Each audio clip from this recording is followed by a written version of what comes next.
All right, we'll pick up where we left off. We're almost through. I know this is a lot, and just as sort of at the beginning here, it's really important to get all of this in, and hopefully future chapters will not be quite as dense. So we're going back to how does all of this interactional behavior apply to gender? Well, doing gender theory emphasizes that gender's all about making your actions accountable as gendered so that people can pick up on the clues right away and the cues about your gender. Okay. Uh, so therefore, every activity you engage in can be held accountable as a performance of gender or of being a man or a woman. So there are very two important aspects to doing gender. First, you don't have to conform to normative ideas of gender in order for your performance to be seen as accountable.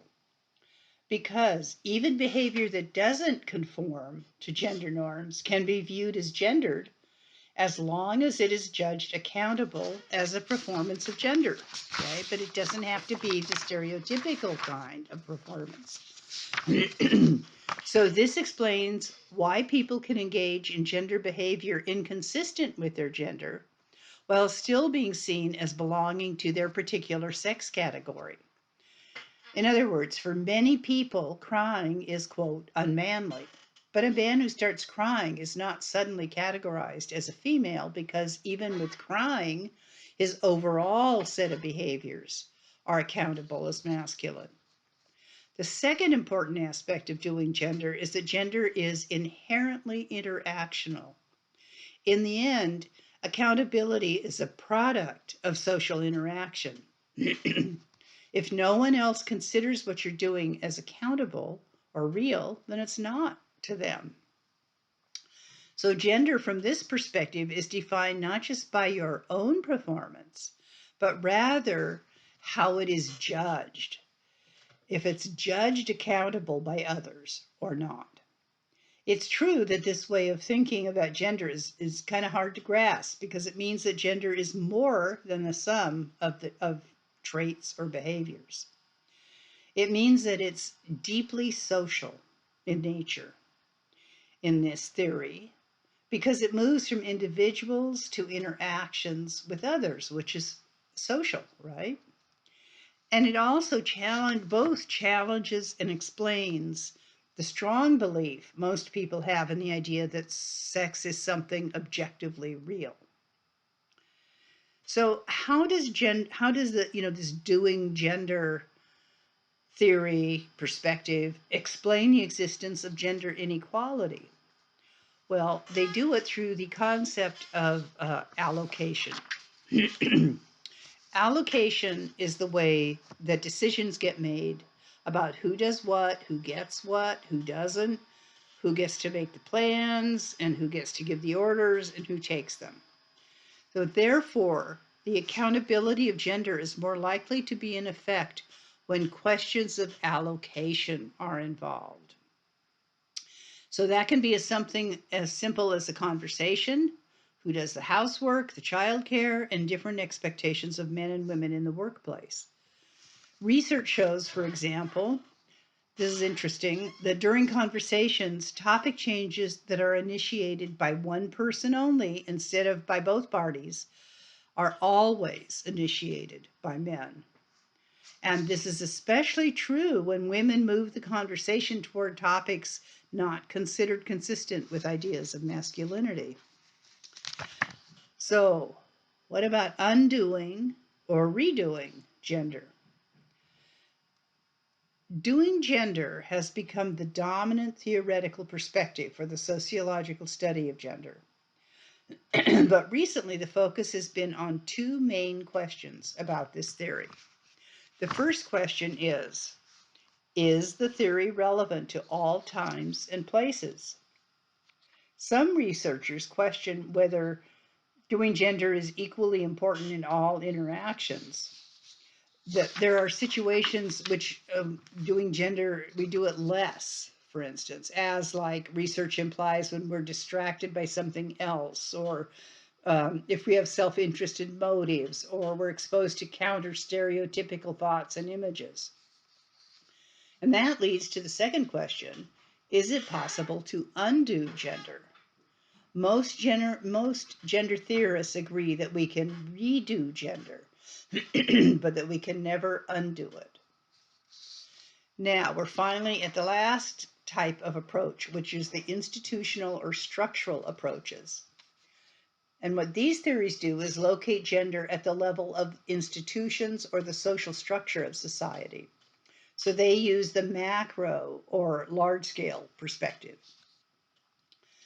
Let's look at gendered institutions. So this approach shifts the focus from the individual actions to the social aggregates that surround us.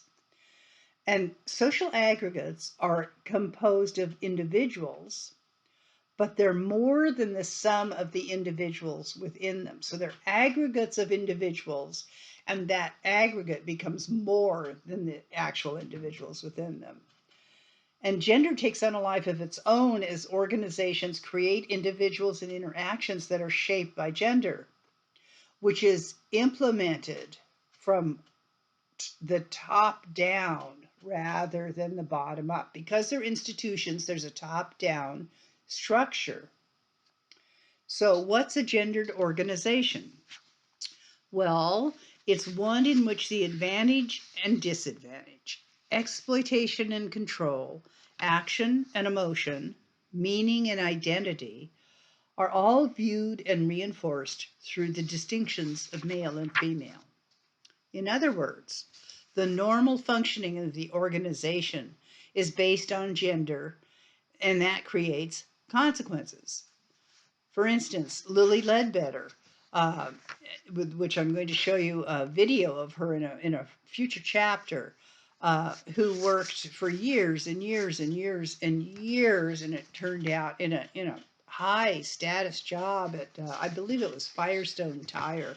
She was the only woman executive among 5 or 6 that managed divisions, and she was getting paid much, much less than the men. She didn't know it. And it was President Obama's first act when he was president. It was a Lilly Ledbetter Act, which guarantees that women are supposed to guarantee that women get equal pay. But I will put that up when we get to the chapter on work and that type of thing. So there are 5 interrelated processes that produce gendered organizations. The first one is they create divisions along gender lines, such as physical location, power, or behaviors. This is interesting. Think about this. Gyms, okay? The average gym in the US has separate locker rooms for men and women in areas that are generally considered, quote, male or, quote, female. The weight room versus aerobic space, for instance. Second, these gendered organizations create symbols or images that support or oppose the divisions. So going back to the gym example, posters of slim women and buffed up men. Third, they engage in types of interaction that actually reinforce the divisions and the inequality.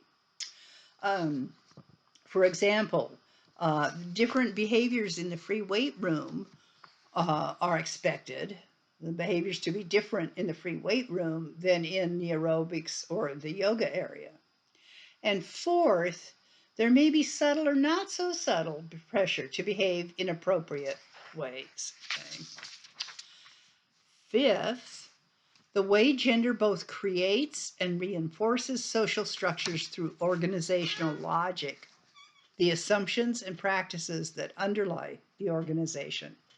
So back to the gym example again, if gyms are built in ways that assume gender differences, they are therefore built into the organizational structure. Why is the gym divided into different areas in the first place? Why do most gyms separate free weights from weight machines and treadmills and bikes, etc.? The reason is because they're built on an underlying gender logic that separates the use of the gym based on gender roles. So now we're going to look at what are called integrative approaches. And it's important to remember that in the quote real world, gender functions on all of the above levels that we just talked about. And two powerful examples of gendered phenomena are upspeak and vocal fry. And I've put up videos for you on these. Too bad that's there. Okay. So, upspeak. Upspeak is the tendency to raise your voice at the end of a sentence, which makes it into a question, right? So here we go. The right at the end of sentences is such a trope now that drives me crazy. But think about this. Let's go out to dinner. Okay. My name is Susie. I teach at SPA. Whatever. My name isn't Susie. I should have said. My name is Christina. I teach at SPA. That's upspeak. And of course, it's a typically now feminine behavior. Vocal fry is another one, which has also become a feminine behavior. And that's the tendency to draw out the ends of words or sentence in a low, creaky voice, which sounds kind of like mumbling. I can't do that one very well, but you'll see in the examples I put up for you. Both of these, upspeak and vocal fry, are associated with young women and are criticized for sounding hesitant or annoying, which I couldn't agree more. And interestingly, the upspeak one apparently originated ages ago with Valley Girl speak. They're both considered a feminine speech pattern, and that women who use them are undermining themselves. Now, you could look on the internet, on YouTube, and you'll see that there is some pushback against that women undermining them. It's not considered professional to speak that way. And so it can very much affect women in the workplace to use upspeak and vocal fry. So here's how an integrative approach would analyze that phenomenon on several levels. And there are integrated levels, why it's what the reason is called an integrative approach. So from an individual perspective, it's part of the role associated with the status of being a young woman in an American society. But I have to tell you, because I'm old enough to know this, it didn't used to be at all. It was never a way of speaking. And it's very interesting to me that it has become associated with the status of being a young woman in an American society. Another point, women learn through gender socialization that making every sentence sound like a question is a way to demonstrate passivity. In other words, they're not being uppity, right? You're not sure of yourself, you're asking a question about something that isn't a question, it's a statement. And upspeak makes even the strongest statements into a question rather than assertive claims to the truth. That's a really powerful one. And then that tendency to do that, to speak that way, to think that way, becomes internalized. So how do day-to-day interactions produce these gendered behaviors? An interactional theory would be helpful here. A man, for example, a man doesn't use them because it would not be accountable as masculine if he did. So the need to produce accountable actions in relation to gender actually reinforces that original behavior in women of upspeak, making it feel more like an internal trait. So that is a good demonstration of how gender operates on many different levels. All right, now we're going to look at intersectional theory. So Black Lives Matter, in the aftermath of the murder of Trayvon Martin, for example, was an intersectional movement.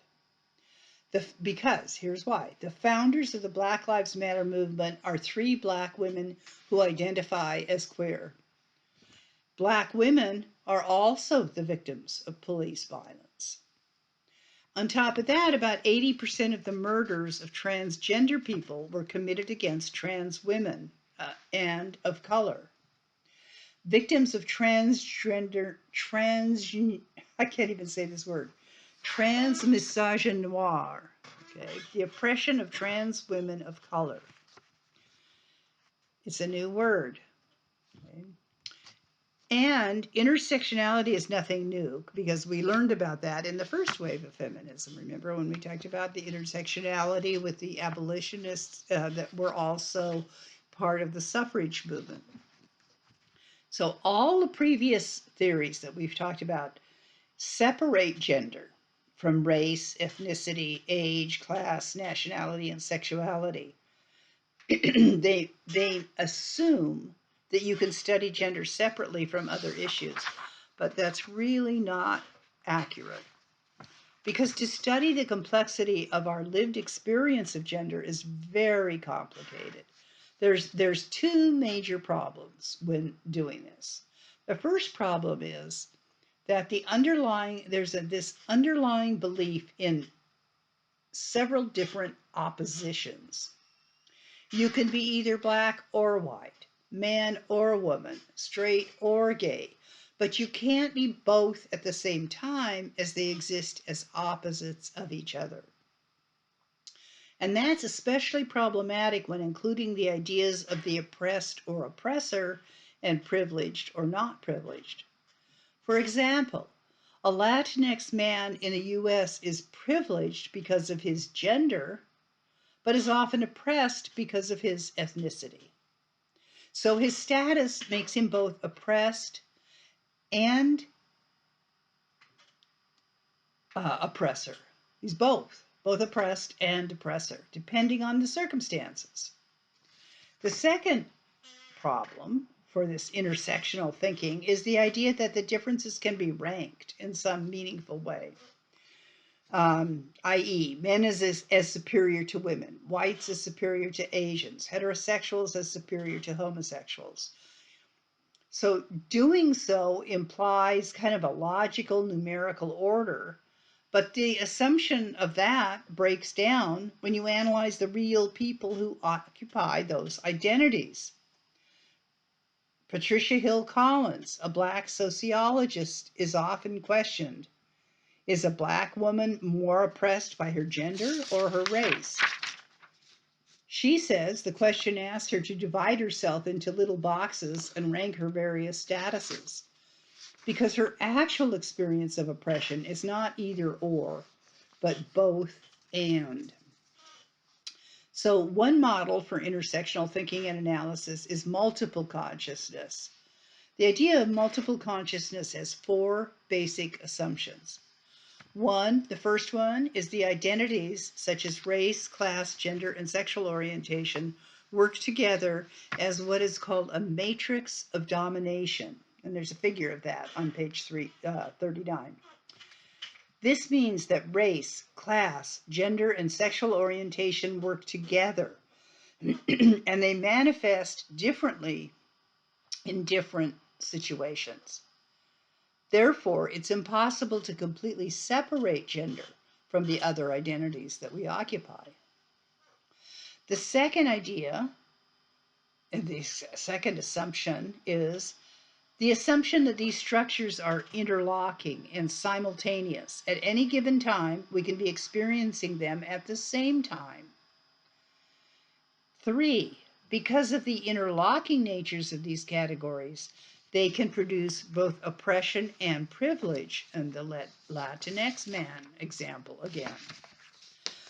4, using an intersectional approach allows for a fuller study of how different identities occupied by the same person how those different identities within the same person, how they work in a lived experience of real people. Lastly, in this chapter of looking at theories, we come to what's called hegemonic masculinity. So the definition of hegemony is that it's a political or cultural dominance or authority over something. So hegemonic masculinity refers to the dominance, political and cultural dominance of males. And this theory is part of a recent trend in the social sciences to do what's called studying up. Instead of studying everybody on the bottom, now you can study the people on the top, okay? Like extremely wealthy people, for example, would be an example. So this recent trend in the social sciences to study up, not just studying those who are oppressed, but examining social categories that are privileged. The study of race and ethnicity was previously reduced to the study of non-white people, for example. The study of sexuality focused on those who didn't conform to the heteronormative ideas: gay, lesbian, bisexual, asexual, or polysexual people. When we study up, the focus is shifted to men and masculinity and the construction of whiteness as a social category. The focus is on the top instead of on the bottom. So the concept of hegemonic masculinity is the exploration of how our dominant ideas about what it means to be a man influences the behaviors of actual men in any given society. So there's no one male role, rather there's a variety of masculinities that interact with each other in hierarchical and contested ways that depend on the social hierarchies of power. There's not one dominant way of being masculine, but only masculinities. Hegemonic masculinity is one example. So versions of masculinity that are hegemonic also change over time, culture, and subcultures. Because the masculinity that is hegemonic for preschoolers is not the same for grown men or for men 50 years ago. It's historically created.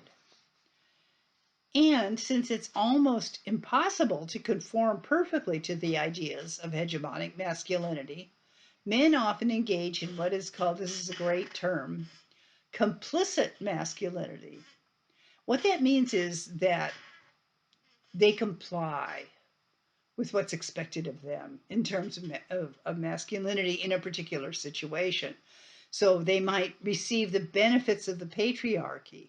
The patriarchy literally means patri, father, Latin for father. Archy means rule of. Monarchy's the rule of one, that type of thing. Democracy's rule of the people. So patriarchy, if you translate the word literally, means rule of the father. It means basically male rule and control. So with complicit masculinity, men receive the benefits of patriarchy without necessarily having to display a strong version of dominance themselves. They're still able to kind of, quote, cash in on their patriarchal dividend, as the text puts it, which is the advantage of maintaining an equal gender order, even if they don't conform perfectly. As long as they present as male, they can cash in. Okay. Other men, of course, don't fare as well. Often gay men have a status of what's called subordinated masculinity in relation to other groups of men. They're often at the bottom of the gender hierarchy that exists among men. And then there's marginalized masculinity, and those are the relations between the dominant and the subordinated classes or ethnic groups. For example, among white supremacists, Black masculinity is characterized by violence and hypersexuality. Although there are some critiques of hegemonic masculinity, most sociologists see it as a useful tool for understanding masculinity and for the ways in which gender exerts pressures to conform on men as well as women. So you can make an argument that the pressures on men to conform to masculinity are, whatever that may be in your culture, are as strong, if not stronger, than those two for women to conform. And it's often overlooked how much pressure there is to conform for males. So, what's the conclusion of this very long chapter, very long lecture? Well, now you yourself, you can begin to consider how these different theories of gender work as lenses. Remember, we talked about theories being lenses, magnifying binoculars.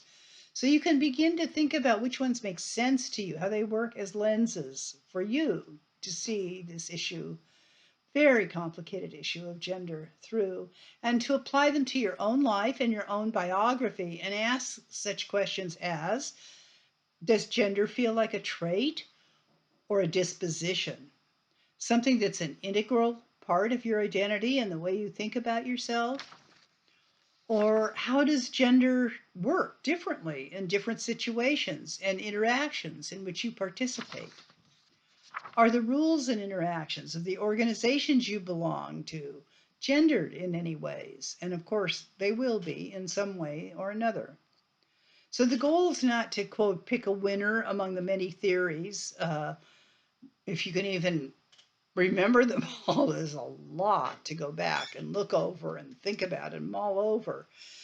But the goal isn't to say, oh, that one's it, that one's the winner. It's rather to help you learn to develop your own unique way of understanding what gender is and what it means to you. And as we progress through the class, I hope that will happen more and more for you, so that by the end, there's, even though this is very complicated subject, uh, that you will get a clearer understanding of your own uh, feelings and attitudes towards the subject of gender.